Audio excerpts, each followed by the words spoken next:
성령이 오셨네. 성령. 우리나라에는 3대 고시 제도가 있었습니다.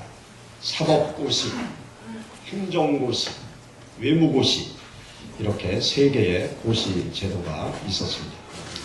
3대 고시를 통해서 국가의 인재를 발굴해 왔죠. 그런데 고시로 인한 폐단이 많다고 해서 이 고시 제도를 바꾸고 있습니다. 고시에 매달리다 폐인이 되는 사람들을 방지하기 위해서, 또 나라의 인재들이 한쪽으로 쏠리는 것을 방지하기 위해서, 또 각계 각층의 뛰어난 인재들을 선발하기 위해서 고시 제도를 폐지하고 다양한 방법으로 인재를 등용하자는 방향으로 우리나라 고시 제도가 바뀌어져 가고 있습니다. 그러던 중에 모두가 우려하던 문제가 터져버렸어요.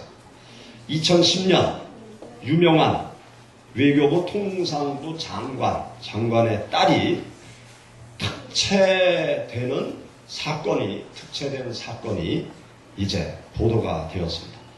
그래서 결국 유명한 외교부 통상부 장관이 사퇴를 하기에 이르게 되었습니다. 특채 파문은 여기에서 그치지 않았어요. 방송사들은 외교부의 고위 간부들의 자제들이 수없이 특별 채용되어졌다는 사실을 계속 보도를 하기 시작했습니다. 2000년부터 10년간 외교부 고위직 자녀 7명이 특채되었습니다. 외교부에 채용된 외교부 고위직 자녀들이 30여 명 있었는데, 그 30여 명 중에는 정식 외무고시를 통해서 선발된 사람들은 30명 중에 14명, 그리고 특채된 외교부 고위직 자녀들이 16명, 그렇게 채용되어졌다는 사실도 이제 방송사들이 밝혀냈습니다. 그러면서 방송사들은, 우리나라 세계 방송사들은 한결같이 어떤 이야기를 하기 시작했는가 하면, 외무고시 폐지에 따른 향후 선발 방식에 여러 가지 우려가 된다, 그런 보도를 연일 내놓았습니다. SBS는 행정고시 등의 폐지에 따른 선발 과정의 투명성, 공정성 확보가 관건인데, 투명성과 공정성이 확보되지 아니한 상황 속에서 이런 특채 제도를 계속 늘려간다고 하면 여러 가지 또 다른 문제들이 발생할 거다, 그러한 보도를 하게 되었습니다. 우리나라는 2013년에 외무고시가 완전히 폐지되었습니다. 이제 외교관이 되기 위해서는 외교 아카데미를 들어가서 외교 아카데미 과정을 거쳐야 이제 외교관이 될 수 있도록 외무고시를 폐지해 놓았습니다. 그런데 채용 절차의 투명성이 담보되지 않는다라고 그러면 이러한 제도들이 특권층 자녀들을 위한 그러한 제도로 전락할 가능성이 다분히 있다는 것을 모든 국민들이 다 알고 적지 않은 우려를 나타내 보이고 있는 현실입니다. 법관이 되는 길, 행정부의 수반이 되는 길, 또 외교관으로 가는 길, 이런 길들이 특채라는 벽에 막혀서 평범한 사람들의 기회를 박탈한다고 하면, 이러한 방식은 앞으로 여러 가지 문제를 계속 야기시키게 될 것입니다. 학연에 의해서, 또 지연에 의해서, 또 혈연에 의해서 상승의 기회가 막혀지는 사회, 그런 사회는 건강하지 못한 사회다, 그렇게 말할 수밖에 없는 것입니다. 건강하고 밝은 사회는 누구에게나 상승의 기회가 주어지는 사회, 그런 사회가 아주 건강하고 밝은 사회입니다. 내가 노력만 하면 경제적인 상승을 이룰 수 있는 사회, 그 사회가 건강하고 밝은 사회, 내가 노력만 하면 정치적인 상승의 기회가 주어지는 사회, 그런 사회가 건강하고 밝은 사회입니다. 내가 노력만 하면 사회적인 지위의 상승의 기회가 주어지는 사회, 그런 사회가 건강하고 밝은 사회입니다. 내가 노력만 하면 내가 하고 싶은 것, 내가 되고 싶은 곳으로 갈 수 있는 사회, 그런 사회가 아주 건강하고 발전적이고 바람직한 사회라고 말할 수 있습니다. 지금보다 더 좋은 위치로 갈 수 있는 길, 그 길이 대한민국 모든 국민들에게 다 열려 있어야 하는 것입니다. 우리가 성경 말씀을 보면 하나님은 인재를 등용할 때 항상 모든 사람들에게 공정한 기회를 주셨어요.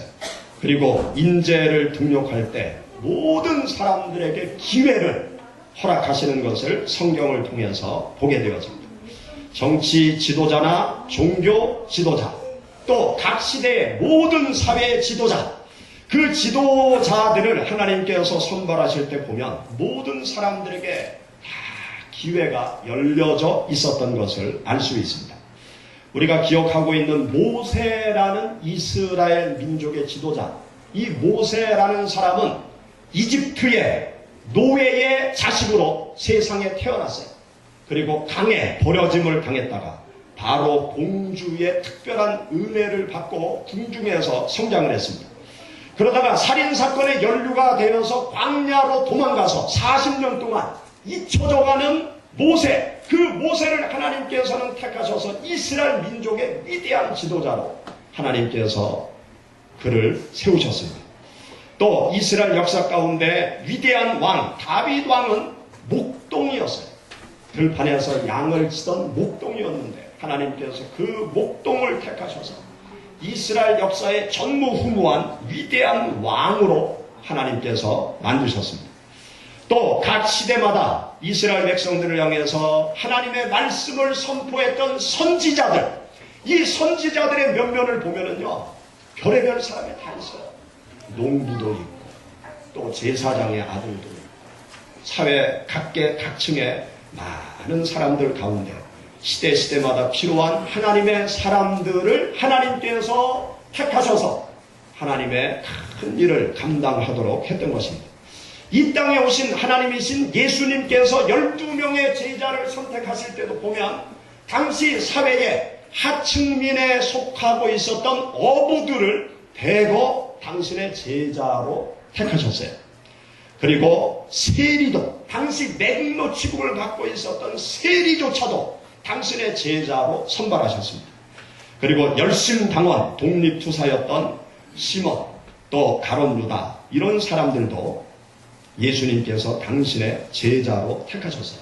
하나님께서는 인재를 등용할 때 항상 모든 사람들에게 기회를 주셨어요. 특히 구원의 은혜를 베풀어 주시는 영역에 있어서는 세상 모든 사람들에게 구원의 기회를 활짝 열어 놓으셨습니다. 남녀노소, 빈부, 기천, 착한 사람이나 악한 사람들조차도 구원받을 수 있는 기회를 활짝 열어 놓으셨던 것입니다. 오늘 우리가 함께 읽은 여기 본문 말씀 12절, 13절 말씀 우리 다 같이 다시 한번 읽어보시죠.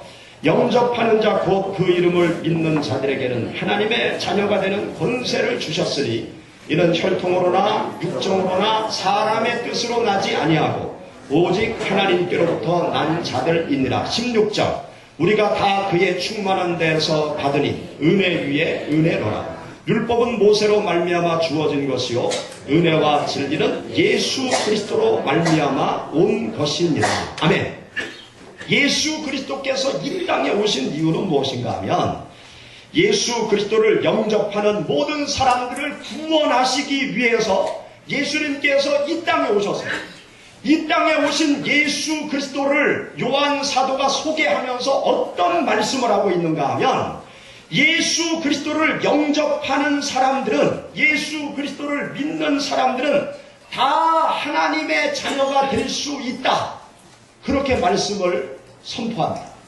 우리가 이 말씀을 들을 때는 그렇지, 예수님을 믿으면 하나님의 자녀가 되지, 그냥 우리가 평범하게 받아들이죠. 그런데 당시 이스라엘 사회에서는 요한 사도가 외치는 이 말씀은요, 아주 충격적인 메시지였어요. 이스라엘 백성들은 어떠한 생각을 가지고 있었는가 하면 혈통으로 구원을 받을 수 있다, 그렇게 생각하고 있었습니다. 이 세상에 하나님께서 사랑하는 백성들은 아브라함의 혈통을 이어 내려온 이스라엘 백성만 구원을 받는 것이지, 다른 혈통, 다른 핏줄을 가진 이방 민족들은 한 명도 구원받지 못한다. 그러한 생각을 이스라엘 백성들이 가지고 있었던 것입니다. 그런데 요한 사도는 그러한 이스라엘 백성들에게 어떤 얘기를 하는가 하면, 너희가 아브라함의 후손이라고 구원받을 줄 아느냐? 혈통으로 구원받는 것이 아니다. 육정으로 구원을 받는 것이 아니다. 사람의 뜻으로 구원을 받는 것이 아니다. 너희 집안이 3대째 믿음의 집안이라고 너희가 무작정 구원받는 것인 줄 아느냐? 아니다. 그렇게 말하는 거예요.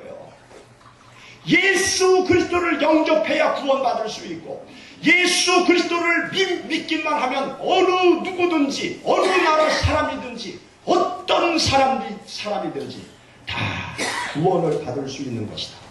이러한 은혜를 주기 위해서 예수 그리스도께서 이 세상에 오신 것이다. 그렇게 요한 사도가 하나님의 말씀을 선포한 것입니다. 요한 사도의 이러한 말씀 때문에 우리도 예수님을 믿고 하나님의 자녀가 될 수 있었어요. 요한 사도와 같이 그 시대 이스라엘 백성들에게 충격적인 그 이스라엘 백성들의 사고를 완전히 깨트려버리는 이런 메시지가 없었으면요, 우리들은 하나님의 자녀가 될 수 있는 기회를 붙잡을 수 없었습니다. 그러나 요한 사도가 예수 그리스도를 영접하는 사람마다 이스라엘 혈통이 아니더라도 너희는 구원받을 수 있다. 예수 그리스도를 믿기만 하면 너희가 죄악 가운데 있는 자라 할지라도 죄사함 받고 구원받을 수 있다. 이 복음의 메시지로 인해서 우리 모두가 하나님의 자녀가 될 수 있었던 것입니다. 여기 요한 사도는 하나님의 자녀가 될 수 있는 길은 혈통으로 될 수 없다고 말씀하고 있어요. 육정으로 될 수 없다고 말씀하고 있어요. 사람의 뜻으로 될 수 없다고 말씀하고 있습니다. 이 말씀이 무슨 의미입니까? 하나님의 자녀가 되는 길에는 어떤 제한도 없다는 거예요. 모든 인생들에게 하나님의 자녀가 될 수 있는 기회가 활짝 열려 있다는 것을 우리들에게 가르쳐주고 있는 것입니다. 남녀노소 빈부귀천, 배운 사람이나 배우지 못한 사람이나 건강한 사람이나 건강하지 못한 사람이나 착한 사람이나 악한 사람이나 그 어느 누구에게도 제한이 없는 것이 예수님 믿고 구원받을 수 있는 기회다라는 것을 우리들에게 말씀해주고 있는 것입니다. 우리가 사는 대한민국은 제한이 많은 나라예요. 우리가 사는 대한민국은 자유민주주의 국가지만 너무나 제한이 많은 그런 나라입니다. 우리나라는요, 혈통의 제한이 많은 그런 나라예요. 제가 구체적으로 여러분들에게 말씀을 드리겠습니다. 어떻게 해서 혈통의 제한이 많냐? 어디에 혈통의 제한이 많냐? 우리나라 재벌 구조, 이 재벌 구조를 들여다보면 혈통의 제한이 많은 나라다라는 것을 알 수 있어요. 우리나라 재벌 사회는요, 철저히 혈연으로 똘똘 뭉쳐 있어요. 여러분들이 잘 아는 삼성그룹, 이병철, 이건희, 이재용, 이런 사람들이 삼성그룹을 지금까지 이끌어가고 있죠. 그리고 모든 삼성 계열사의 사장들, 다 친인척들이 다 모든 사장직을 다 장악하고 있습니다. 삼성만 그렇습니까? 현대그룹도 철저히 혈통의 아성의 갇혀있는 그런 회사죠. 정주영이 현대를 일궜습니다. 그의 동생, 아들들이 현대그룹을 다 이끌고 있어요. 장남, 정몽필은 세상을 떠났고, 차남, 정몽구, 현대자동차, 기아자동차 회장이죠. 삼남, 정몽근, 현대백화점 회장. 그리고 사남, 정몽우, 세상을 떠났고, 또 오남, 정몽헌, 현대아산 회장, 세상을 떠났고, 또 육남, 정몽준 국회의원, 정몽윤, 현대해상화재 회장, 정몽일, 현대기업금융 회장, 전부 다 현대그룹은요, 다 그 자식들이 다 회장직을 맡고 있어요. 현대만 그렇습니까? 롯데그룹도 철저히 혈통으로 그룹의 아성을 쌓고 있죠. 신격호 롯데 회장, 동생, 아들들이 다 또 롯데그룹을 이끌고 있습니다.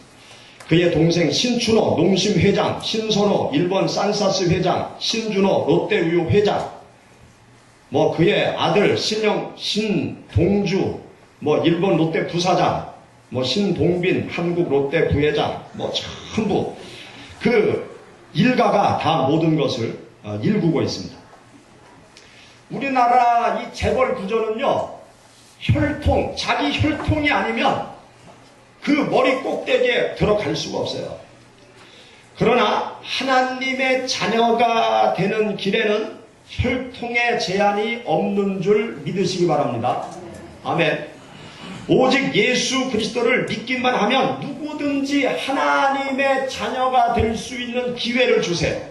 누구든지 예수 그리스도를 믿기만 하면 하나님의 자녀로서의 특권과 축복을 다 받아 누릴 수 있는 축복을 하나님께서 우리들에게 주십니다. 아멘. 얼마나 큰 축복인지 몰라요. 또 우리나라는요, 학벌의 제한이 많은 그러한 나라입니다. 대한민국 경제계의 수장들은 다 그 그룹 일가가 차지하고 있고요. 그 다음에 그 아래, 바로 아래, 대한민국 경제계의 중요 임원들은 어떤 분들이 하고 있는지 압니까? 대부분 스카이 출신들이 다 임원들 자리를 포진하고 있어요. 스카이 출신이 아니면 대한민국 경제계의 중요 임원들이 되고 싶은 생각을 일찌감치 포기하는 게 나아요. 죄송하지만. 스카이 출신이 아니면 대한민국 재벌 그룹들의 임원진으로 들어가기가 정말 힘듭니다. 정치판은 어떻습니까? 아무나 정치판에 뛰어들어서 국회의원 될 수 있습니까? 안 해요. 학연, 지연에 의해서 철저히 걸러지고 그리고 정치판 깊숙이 들어가는 것입니다.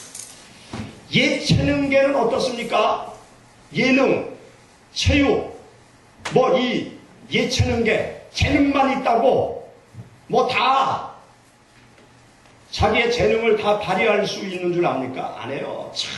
철저히 학연, 지연, 혈연 이런 줄을 잘 서야 예체능계 스타가 되어질 수가 있습니다. 우리나라를 이리 봐도 저리 봐도 혈통, 육정, 사람의 뜻에 제한이 너무나 많은 나라가 우리나라예요. 그러나 어떻습니까? 하나님의 나라는 학연의 제한을 받지 않습니다. 아멘? 하나님의 나라는요, 학연의 제한을 받지 않아요. 하나님의 나라는 이 지역의 제한을 받지 않습니다. 하나님의 나라는 혈통의 제한을 받지 않아요. 하나님께서 어디 출신이냐? 그거 안 물어보세요. 하나님께서 무슨 혈통이냐? 그거 안 물어보세요. 하나님께서 너 어느 학교 나왔냐? 안 물어보세요. 하나님께서는 이 세상 모든 사람들, 이 세상 어떤 사람이든지 누구든지 예수 그리스도를 믿기만 하면 하나님의 자녀로 삼아주시고, 예수 그리스도를 믿기만 하면 하나님께서 주시고자 하는 모든 축복을 다 부어주시고, 예수 그리스도를 믿고 하나님의 자녀가 되어서 하나님께서 우리에게 주시는 놀라운 특권과 축복을 다 누릴 수 있도록 모든 사람들에게 구원의 축복의 기회를 활짝 열어놓고 기다리시는 분이 우리가 믿는 예수 그리스도십니다. 아멘. 얼마나 큰 축복인지 몰라요. 여러분 성경 말씀을 가만히 읽어보세요. 성경 말씀을 보면은요, 하나님께서 정말 차별이 없으신 분이시구나. 혈통, 학연, 지연 이런 것을 다 초월해서 우리 인류를 사랑하시고 구원하시는구나. 그것을 알 수 있어요. 예수님께서 십자가에 처형당해 죽으실 때 예수님 옆에 두 강도가 처형을 당했어요. 두 강도 중에 한 명이 죽기 직전에 자기의 죄를 깨닫고 자기들과 함께 처형당하는 예수님이 하나님의 아들이심을 깨닫게 돼요. 그 깨달음 속에서 예수님께 감히 부탁을 드려요. 예수님, 당신의 나라에 임하실 때에 나를 기억해 주옵소서. 당신의 나라에 들어갈 때 나를 데리고 가 주시옵소서. 그렇게 이 강도가 부탁을 합니다. 그런데 이 강도가 어떤 사람이에요? 강도는요, 십자가 처형을 당하는 강도예요. 성경시대 당시 십자가 처형은 죄인 중에 아주 질이 나쁜 죄인, 아주 죄인 중에 아주 악랄한 죄인, 아주 죄인 중에 쓰레기와 같은 죄인, 그런 죄인을 없애기 위해서 십자가에 못 박아서 아주 고통스럽게 죽이는 거였어요. 십자가에 처형당하는 이 한 강도는요, 당시의 쓰레기와 같아요. 너는 더 이상 세상에 살 가치도 없고 세상에서 악취만 풍기고 너는 세상에서 사라지는 것이 좋으니까 너를 십자가에 못 박여 죽이겠다. 사람들이 십자가에 못 박힌 그 사람을요, 그 사람이 쉽게 죽습니까? 피가 온몸에서 다 빠져나가고 수분이 다 빠져나가고 그 생명이 아주 끈질기게 이어지는 그 십자가 고통, 사람들이 지나가면서 돌멩이 던지고 침을 뱉는 아주 쓰레기 같은 인간이 십자가에서 처형당하는 그 강도였단 말이죠. 아니, 그 강도가 어찌 거룩한 하나님의 나라에 들어갈 수 있어요? 어찌 그 강도가 감히 예수님께 거룩한 하나님의 나라에 나도 데려가 주옵소서 그렇게 부탁을 할 수 있습니까? 여러분 생각해 보세요. 내가 집에 지금 들어가려고 하는데 그냥 냄새가 펄펄 나고 아주 때가 깨지지하고 아주 지저분한 거지가 우리 집에 같이 들어오겠다고 따라온단 말이에요. 그러면 깨끗한 우리 집에 그런 거지 받아들일 사람이 있습니까? 저도요, 들어오지 말라고 그럴 것 같아요. 저도. 왜 우리 집에 오냐고. 내가 돈 10,000원 줄 테니까 저 목탕 가서 목욕하고 내가 돈 줄 테니까 짜장집에 가서 짜장면 사 먹으라고. 왜 우리 집에 오냐고. 나도 그럴 것 같아요. 한번 생각해 보세요. 예수님이 들어가시는 하나님의 나라에 이 강도가 들어가는 게 격이 맞습니까? 거룩하신 예수님, 거룩한 하나님의 나라, 이 강도가 감히 어떻게 들어갈 수 있겠어요? 그런데 주님께서 뭐라고 말씀하세요? 오늘 내가 나와 함께 나가겠습니다. 예수님께서는요, 그 극악한 죄인을 가슴에 품으시고 그 극악한 죄인을 데리고 거룩한 하나님의 나라 천국으로 예수님께서 들어가십니다. 그 강도에게도 구원의 기회를 주셔서 그 강도에게 천국으로 들어갈 수 있는 문이 활짝 열려져 있었던 것입니다. 예수님께서는요, 누구든지 다 예수님을 인정하고 받아들이면 다 구원하셨어요. 율법사 니고데모도 구원하셨어요. 지금의 국회의원과 같은 당시 사내들인 공회의 의원인 요셉, 그도 구원을 받았어요. 칼기 폭파범 김연희, 이분이 예수님을 믿게 되었습니다. 칼기 폭파범 김연희, 얼마나 많은 사람들에게 고통을 준 사람이에요. 근데 그가 성경 말씀을 읽다가 예수님께서 나 같은 죄인도 사랑하시나. 로마서 5장 8절 우리가 아직 죄인 되었을 때 그리스도께서 우리를 위하여 죽으십니다. 하나님께서 우리에게 대한 자기의 사랑을 확증하십니다. 내가 죄인 되었을 때 주님께서 나를 위해서 십자가에 죽으신 그 주님의 은혜의 사랑을 깊이 깨닫고 칼기 폭파본 김연희는 예수 그리스도를 눈물로 영접하게 되었습니다. 구원의 기회는 누구에게나 열려 있습니다. 성경 말씀을 보면 반복해서 계속해서 어떤 말씀을 주고 있는가 하면 누구든지 예수 그리스도를 믿기만 하면 구원받는다. 그 메시지로 성경 말씀에 가득 차 있는 것을 우리는 찾아볼 수 있습니다.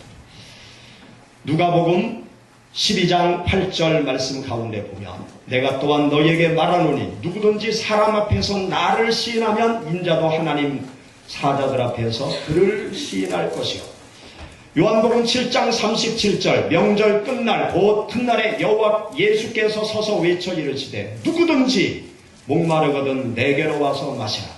요한복음 10장 9절 내가 문이니 누구든지 나로 말미암아 들어가면 구원을 받고 또는 들어가며 나오며 꼴을 얻으리라. 로마서 10장 11절 성경에 이르되 누구든지 그를 믿는 자는 부끄러움을 당하지 아니하리라. 고린도후서 5장 17절 그런즉 누구든지 그리스도 안에 있으면 새로운 피조물이라. 요한계시록 3장 20절 우리 다 같이 한번 찾아보시죠. 요한계시록 3장 20절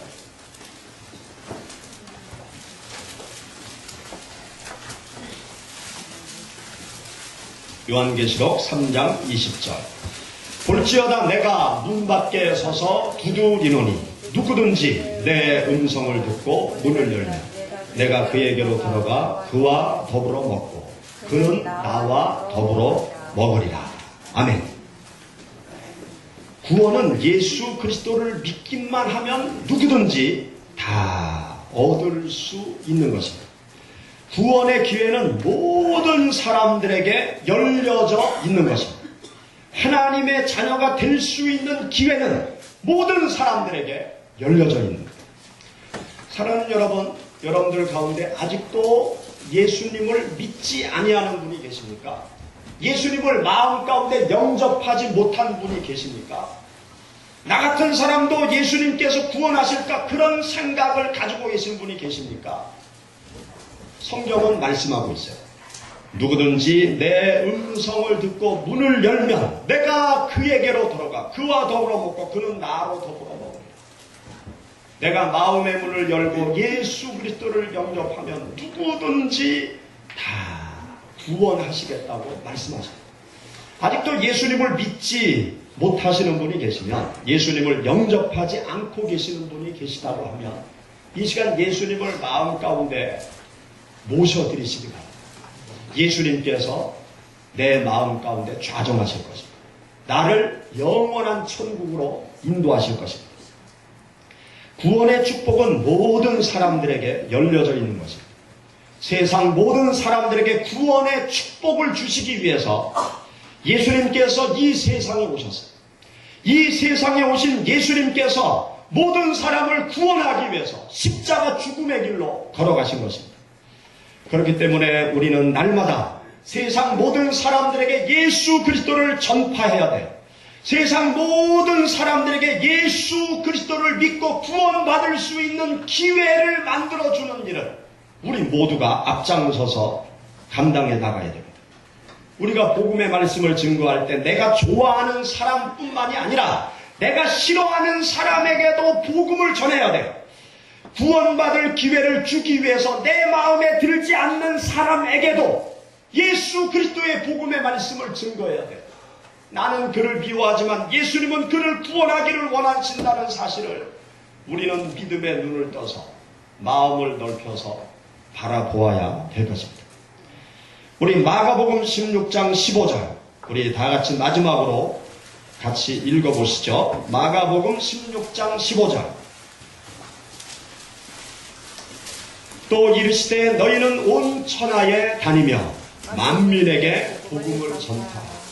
여기 만민 속에는 내가 좋아하는 사람도, 내가 싫어하는 사람도, 나를 좋아하는 사람도, 내가 미워하는 사람도, 나에게 잘해주는 사람도, 나를 해치는 사람도, 내가 사랑하는 사람도, 원수도 다 포함이 되어져 있다는 사실을 여러분 기억하시기 바랍니다. 예수님께서 우리들에게 원하시는 것은 만민에게 복음을 전파해서 그들이 구원받을 기회를 열어줘라. 주께서 말씀하십니다. 같이 기도하겠습니다. 성령이 오셨네